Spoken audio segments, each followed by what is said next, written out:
जोहार झारखंड में हूं संतोष गंगवार। बुलेटिन की शुरुआत इस वक्त की बड़ी खबर के साथ। तेलंगाना के नागरकुरनूल जिले में बड़ा हादसा हुआ है। श्री शैलम सुरंग नहर के निर्माणाधीन हिस्से का एक हिस्सा ढह गया।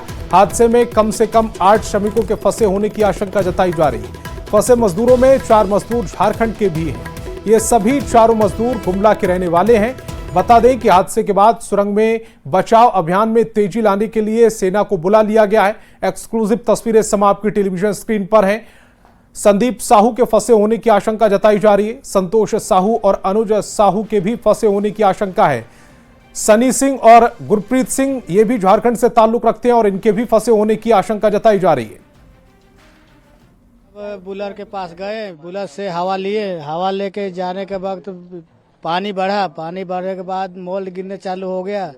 उसके बाद हम लोग देख करके पीछे भागने लगे। भागते भागते हम लोग आ रहे हैं, उस टाइम से मतलब आगे वाला आदमी पीछे रुक गया और हम लोग तो निकल गए। और जो निकलने के बाद भी पानी बहा के 2-3 लेबर को ढो के पीछे निकाल दिया। उस टाइम हम लोग जो बेहोश हो गया उसको भी हम लोग उठा करके बेल्ट में चढ़ाए। मैं लगभग PS2 तक पंप के पास वहाँ स्टॉप हो गया, मतलब रुक गया वहाँ पे।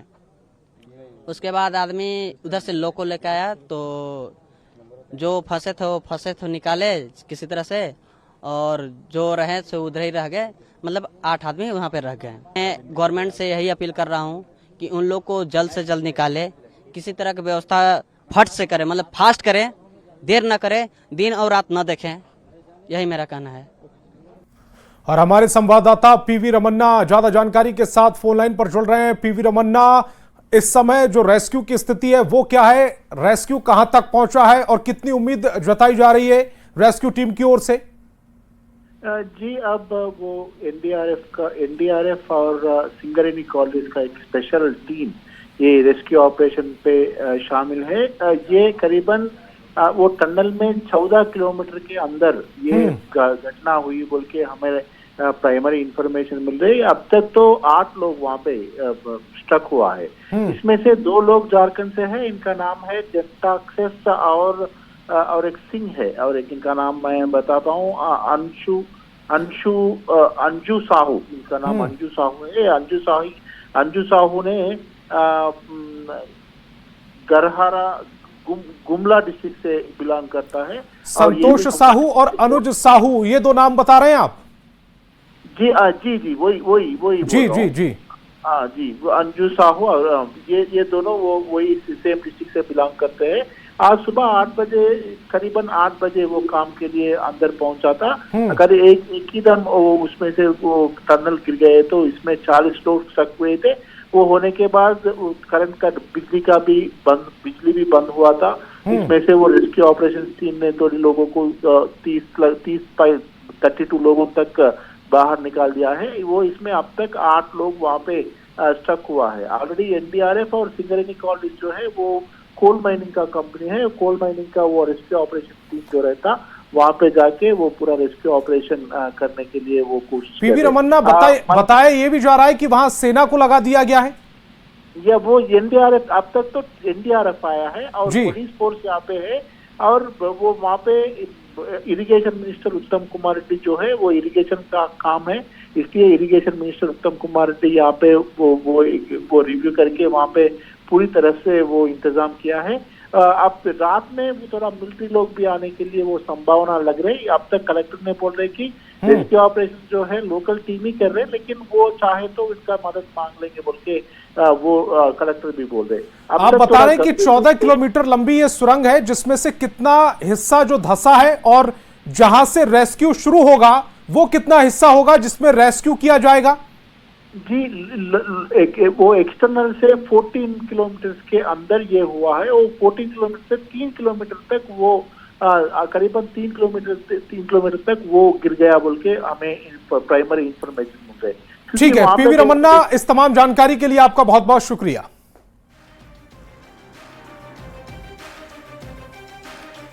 चाईबासा से बड़ी खबर मिल रही। कोल्हान जंगल से 2 आईडी बम बरामद किए गए हैं। 2 किलो के 2 आईडी बम बरामद किए गए हैं। जेटिया के झिरझोर के पास से ये बरामद किए गए। सुरक्षा बल निशाने पर थे। नक्सलियों के सुरक्षा बल ने आईईडी बम को नष्ट कर दिया। तेज आवाज के साथ ये आईईडी बम नष्ट होते हुए समाप्त की टेलीविजन स्क्रीन पर। चाईबासा से ये बड़ी खबर है। कोल्हान जंगल से तस्वीरें देख पा रहे हैं जहां 2 आईईडी बम बरामद किए गए। 2 किलो के 2 आईईडी बम थे। जेटिया के झिरझोर के पास ये बरामद किए गए।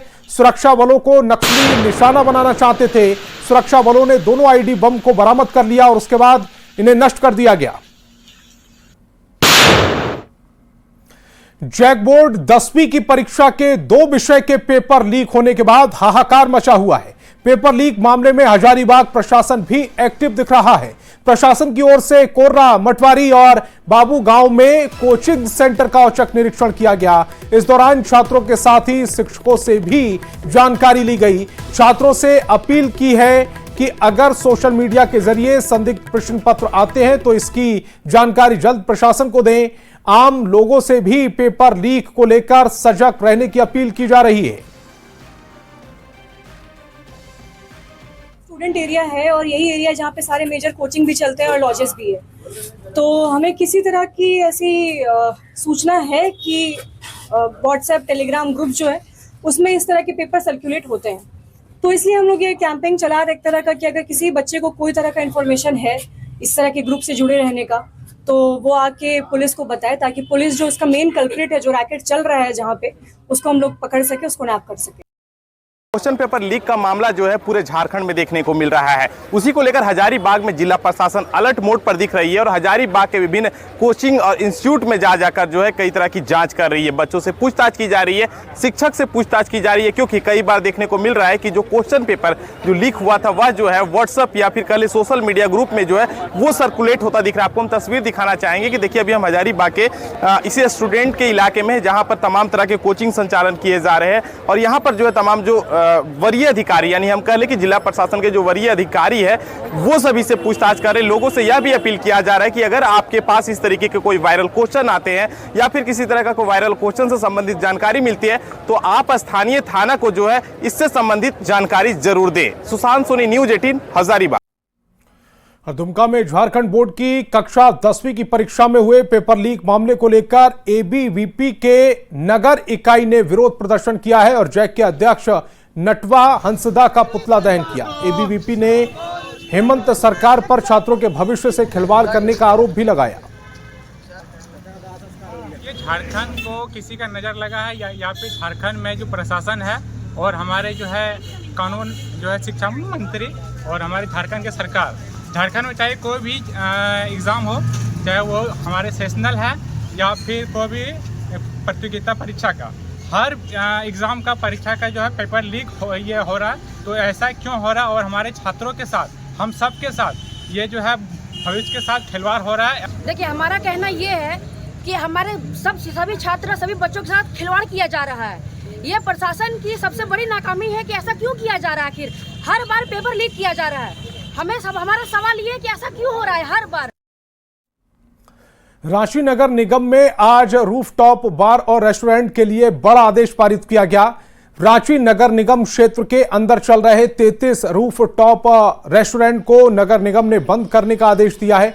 नगर निगम के मुताबिक रांची में चल रहे 36 रूफटॉप रेस्टोरेंट और बार में सिर्फ 3 रूफटॉप रेस्टोरेंट और बार के पास नक्शा था, बाकी अवैध रूप से संचालित किए जा रहे थे, जिसे तत्काल आदेश से बंद करने के निर्देश दिए गए। अधिक जानकारी दे रहे हैं संवाददाता गौरव झा।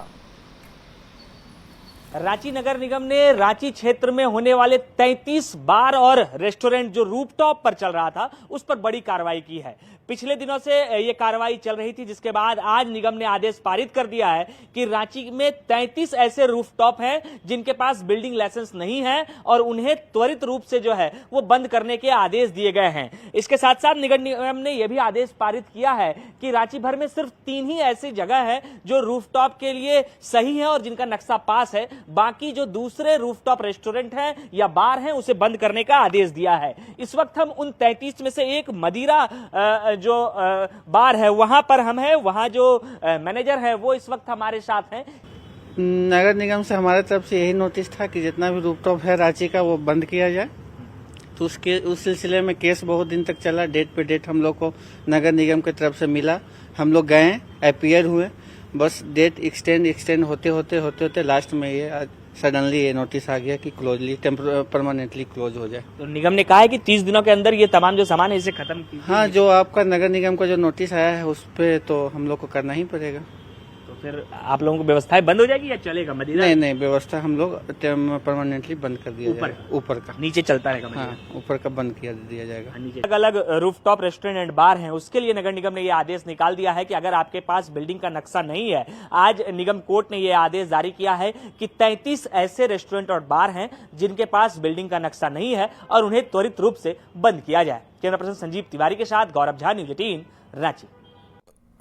रामगढ़ पुलिस ने नक्सली विदेशी शराब फैक्ट्री का खुलासा किया। पुलिस ने करीब 30 लाख रुपए मूल्य की 120 पेटी विदेशी शराब जब्त की है। यह फैक्ट्री गंडके गांव में चलाई जा रही थी। इस कार्रवाई में बिहार के जहानाबाद के मुख्य सरगना राहुल शर्मा के साथ 12 आरोपी गिरफ्तार किए गए। इनके पास से लग्जरी कार, 2 बाइक, एक वैन के साथ खाली ब्रांड के बोतल, स्टिकर, कैंप और स्प्रिट बरामद की गई है।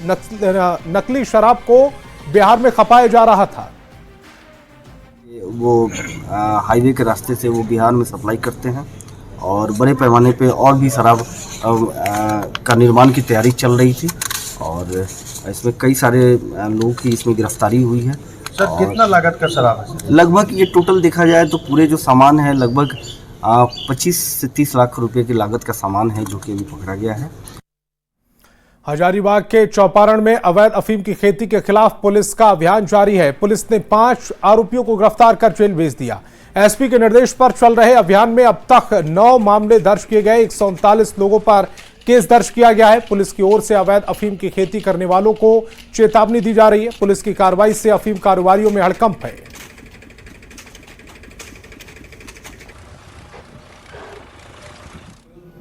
झारखंड पुलिस का चौपारण थाना के द्वारा लगातार अभियान जारी है। जो भी अफीम की खेती करते हैं उनके विरुद्ध कानूनी कार्रवाई की जाएगी, कानून दर्ज किया जाएगा, उन्हें गिरफ्तार किया जाएगा। साथ ही साथ अगर वे अफीम की खेती से किसी प्रकार की संपत्ति अर्जित किए हैं, अफीम की कमाई से उनका कोई संपत्ति है, तो एनडीपीएस के प्रावधानों के अनुरूप उनकी वो संपत्ति भी जब्त करने की कार्रवाई की जाएगी। खूंटी में अफीम की खेती के खिलाफ लगातार कार्रवाई की जा रही है। इसी को लेकर अड़की थाना पुलिस ने गुरुबेड़ा गांव में छापेमारी कर ग्राम प्रधान गुरुदयाल सिंह मुंडा और देवा मुंडा को गिरफ्तार किया। पुलिस का कहना है कि अफीम की खेती को लगातार नष्ट भी किया जा रहा है। खूंटी पुलिस द्वारा अवैध अफीम के खिलाफ लगातार कार्रवाई की जा रही है। इसी संदर्भ में आज अड़की थाना अंतर्गत 2 व्यक्तियों को गिरफ्तार किया गया है। खास बात यह है कि अड़की थाना के गुरुबेड़ा का ग्राम प्रधान की भी गिरफ्तारी हुई है और ग्राम प्रधान की निशानदेही पर 919 ग्राम अवैध अफीम भी बरामद किया गया है। साथ ही एक अन्य व्यक्ति ढेबा मुंडा की भी गिरफ्तारी अड़की थाना क्षेत्र अंतर्गत की गई है। रांची में रविंद्र लोहरा की हत्या मामले में पुलिस ने 2 आरोपियों को गिरफ्तार किया। दोनों के पास से घटना में इस्तेमाल किए गए कट्टे को भी बरामद किया गया। पुलिस ने बताया कि मामले में सुंदर दास और पवन दास को अरेस्ट कर लिया गया है। सुंदर दास का आपराधिक इतिहास रहा है। आपको यह भी बताएं कि इटकी थाना क्षेत्र में 21 फरवरी को हर्ष फायरिंग में 16 साल के रविंद्र लोहरा की गोली मारकर हत्या कर दी गई थी। इसमें एक अपराधी है सुंदर दास। सुंदर दास उसी क्षेत्र में रहते हैं और ये पूर्व में आपराधिक छवि के हैं। ये बेड़ो, मांडर और आसपास के थाना क्षेत्र में लूट, मर्डर, इस तरह के केसेस में ये पूर्व में जेल जा चुके हैं। इन्होंने अपने देसी पिस्तौल से सेलिब्रेटरी फायरिंग की और ये पूरी तरह नशे में थे और इसी में रविंदर लोहरा की मौत हो गई। इसी के साथ साथ एक पवन दास जो सुंदर दास के पुत्र हैं, उनको भी गिरफ्तार किया गया है। जमशेदपुर पुलिस ने शिवम घोष हत्याकांड का खुलासा कर दिया है। 72 घंटे के भीतर मामले का खुलासा करते हुए 7 अपराधियों को 4 पिस्टल और जिंदा कारतूस, मोबाइल और बाइक के साथ गिरफ्तार कर लिया। बिष्टुपुर के धतकी डीही में शिवम घोष की हत्या गोली मारकर की गई, जिसके बाद स्पेशल टीम ने कार्रवाई करते हुए अपराधियों को गिरफ्तार कर लिया। पुरानी रंजिश में इस घटना को अंजाम दिया गया। सभी अपराधियों को जेल भेज दिया गया। घटना इसीलिए हुई थी क्योंकि जिन पे गोली चलाई गई थी उनका पिछले 6-7 सालों से, ये प्राइमरीली जो इसमें 3 लोग हैं, वीभर जो 2 भाई हैं और शिबू आसिफ, बाकी सबसे इनफैक्ट इसका किसी चीज़ को लेकर अनबन होता था, किसी चीज़ को लेकर पारिवारिक पे टिप्पणी करता था। और एक बार जेल में भी इनकी लड़ाई हुई थी। तो इसी चीज़ का गुस्सा निकालने के लिए उन्होंने काफ़ी प्री प्लान करके वेपन पहले परचेज़ किया और उसके बाद इन 6 ने उस घटना को अंजाम दिया। और झारखंड में चोरी की बढ़ती घटनाओं से आम जनता तो परेशान है ही, लेकिन ऐसा लग रहा है कि चोरों को पुलिस प्रशासन और कानून का डर ही खत्म हो गया, क्योंकि चोरों ने अब आम से लेकर खास लोगों को भी निशाना बनाना शुरू कर दिया। देखिए एक हमारी खास रिपोर्ट। झारखंड में चोरी की एक चौंकाने वाली घटना सामने आई, जहां चोरों के हौसले कितने बुलंद हो गए हैं। इसका अंदाजा इसी बात से लगाया जा सकता है कि यहाँ के डीसी और सांसद के रिश्तेदारों के घर भी सुरक्षित नहीं है। पहली घटना बोकारो की है। चोरों ने यहाँ जिले के उपायुक्त जाधव विजयार नारायण राव के घर पर ही हाथ साफ कर दिया। 95,000 रुपए नकद की चोरी, हीरा जड़ित सोने की अंगूठी, गले का हार और कान का सोने का सेट, कीमती साड़ी और परफ्यूम भी चोर अपने साथ लेकर फरार हो गए। पुलिस ने घर में काम करने वाली 2 महिलाओं पर मामला दर्ज कर छानबीन शुरू कर दी है। पुलिस को शक है कि चोरी के सामान को तालाब में फेंक दिया गया, जिसे ढूंढने के लिए गोताखोरों को लगाया गया है। वहीं दूसरी घटना रामगढ़ जिले की है, जहां बीजेपी के राज्यसभा सांसद आदित्य प्रसाद के ससुराल में 2 दिन पहले चोरों ने हाथ साफ कर दिया। जानकारी के मुताबिक घर का ताला तोड़कर लाखों रुपए नकदी सहित लाखों रुपए के जेवरात चोरी कर लिए गए। अब पुलिस मुकदस्सक बनी हुई है, सिर्फ कोरम पूरा करती है, जहां चोरी होती है वहां पर आती है, पुलिस भी चली जाती है। तो हमने इस संबंध में डीजीपी से बात की, एसपी से बात किया है और लोगों का जो आक्रोश है हमने उन लोगों को बतलाया है। आदित्य प्रसाद अपने ससुराल वालों के साथ महाकुंभ स्नान करने गए हुए थे, तभी चोरी की घटना घटती है। जानकारी के मुताबिक पिछले 1 महीने में 17 घरों में चोरी हुई है, जिसने पुलिस प्रशासन की कार्यशैली पर सवाल खड़े कर दिए हैं। चिंता की बात ये कि अगर डीसी और सांसद का घर सुरक्षित नहीं है, तो आम जनता की सुरक्षा की गारंटी कौन लेगा। न्यूज़ 18 के लिए बोकारो से मृत्युंजय कुमार और रामगढ़ से जावेद खान की रिपोर्ट। तो इस बुलेटिन में फिलहाल इतना ही। आप देखते रहिए न्यूज़ 18 बिहार झारखंड।